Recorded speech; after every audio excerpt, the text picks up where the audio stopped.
É uma pitada de nutrição que está neste momento a começar por aqui na tua rádio. Bem-vindo à Hiper FM. Estás comigo, André Silva, e estás agora também com a Filipa Custóias, ela que é nutricionista. Bom dia, Filipa, como é que tu estás? Bom dia, André. Estou bem, Bom e dia. tu? Também estou bem. Filipa, vamos falar do que em concreto em uma pitada de nutrição durante os próximos minutos. Conta-me lá, estou curioso. Vamos falar sobre como montar um prato equilibrado. No fundo... O quê? Tipo, o prato não cair? Exato. Não se partir, é isso?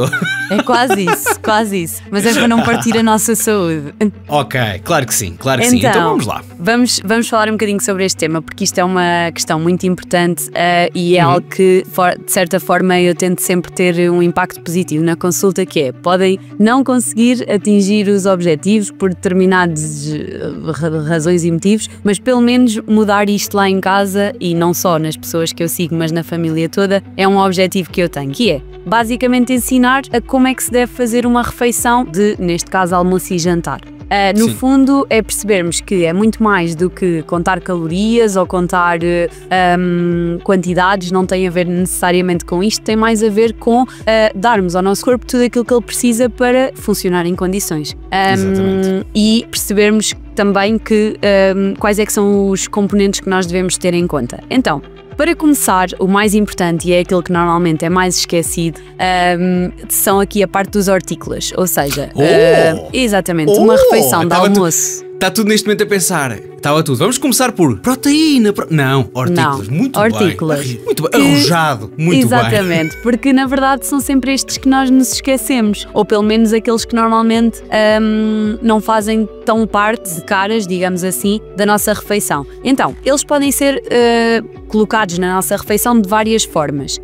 Pode ser através da sopa, como é o caso de, por exemplo, as refeições escolares, quando eu trabalho com crianças ou com pessoas que no fundo façam refeições em cantinas, quase todos me dizem que comem sopa, e depois em casa a verdade é que às vezes nos esquecemos. Pode ser através da sopa, mas esta não é a única forma que nós os podemos colocar. Eles podem vir também através de legumes, neste caso cozinhados ou crus, como é o caso das saladas.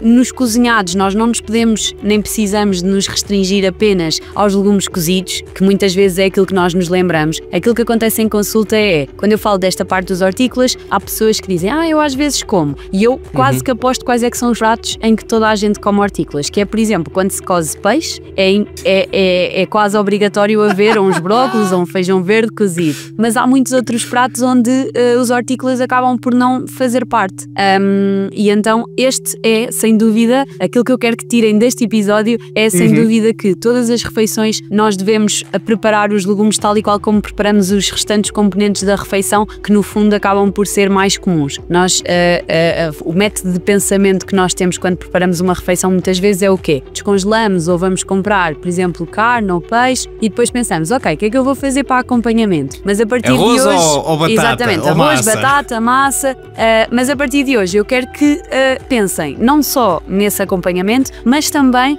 nos hortícolas. Qual é que vai ser a minha fonte de hortícolas desta refeição? Tenho sopa? Ok, então eventualmente não é necessário colocar os legumes no prato, apesar de fazer todo o sentido comermos sopa e os legumes depois a acompanhar, mas pelo menos uma fonte de hortícolas, seja a sopa, seja os legumes no prato, é imprescindível. E depois chamar a atenção que cores, ou seja, diferentes cores de hortícolas representam diferentes nutrientes. Então devemos tentar também ter aqui alguma variedade nos legumes que nós consumimos. Claro que, por exemplo, os legumes de cor verde escura acabam por ter um bocadinho mais de fibra e ajudar-nos no nosso trânsito intestinal, mas os outros também são importantes porque nos vão dar outros nutrientes que nós também precisamos. Depois, aqui a parte da proteína, como estavas a falar, é importante haver sempre uma fonte de proteína, seja ela carne, o peixe, os ovos, eventualmente as leguminosas e o tofu e o seitan, as fontes vegetais.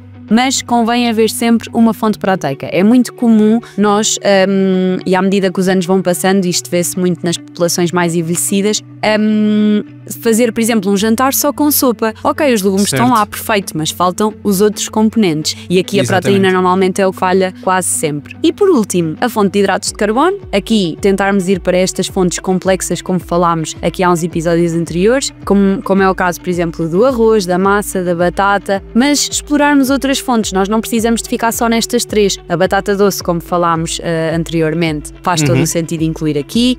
Por exemplo, a quinoa, o cuscuz, o bulgur, as leguminosas, o grão, o feijão, as ervilhas também são fontes de hidratos de carbono, então podem perfeitamente ser incluídas também aqui no prato como acompanhamento. Eu ia fazer essa questão, porque estarmos a adicionar, por exemplo, as hortícolas, fazemos logo com que não tenhamos tanto arroz ou tanta massa ou tanta batata no prato, por Exatamente. exemplo. Vamos ter que retirar uma parte do arroz para colocar os hortícolas. Logo não estamos a comer hidratos, mas que algumas leguminosas acabam por ter. Sim. É complicado, eu sei. É complicado, mas é muito mais simples do que parece. Sim, nós podemos ter legumes no prato e devemos ter também as leguminosas, ou seja, as leguminosas, o grão, o feijão, as ervilhas, as favas, certo. Tudo isso acabam por ser fontes de hidratos de carbono, não são legumes. Esta também é uma dúvida muito recorrente. Então, nós podemos ter as duas coisas. E aqui é importante também irmos procurando fontes integrais. Neste caso, por exemplo, o arroz integral, a massa integral. Eu sei que não são super deliciosas como são as versões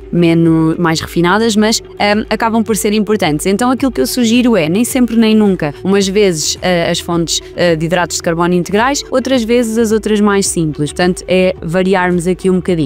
Depois, eu queria só dar aqui uma questão importante, que é o quê? As quantidades. É difícil para mim, obviamente, falar aqui em quantidades. De uma forma genérica, para a maioria das pessoas, eu diria que metade do prato de hortícolas e depois um quarto da proteína e um quarto do acompanhamento. Mas a verdade é que cada pessoa tem as suas necessidades individuais e convém respeitar isso. Então, às vezes, não é possível nós standardizarmos assim tanto aquilo que são as quantidades no prato. Mas aí é realmente, se têm interesse em ajustar também a vossa alimentação a nível de energia de uma forma um bocadinho mais cuidada, então aí procurar um profissional que vos ajude nesse sentido. Mas, no fundo, a mensagem de hoje é realmente procurarem fazer escolhas equilibradas e completas e não esquecer aqui a parte dos hortícolas, passarem a encarar a preparação da refeição com este componente também sempre presente. Até porque se costuma dizer que come-se sempre primeiro com os olhos, e se um prato tiver arroz e um peito de frango grelhado, não nos convence logo,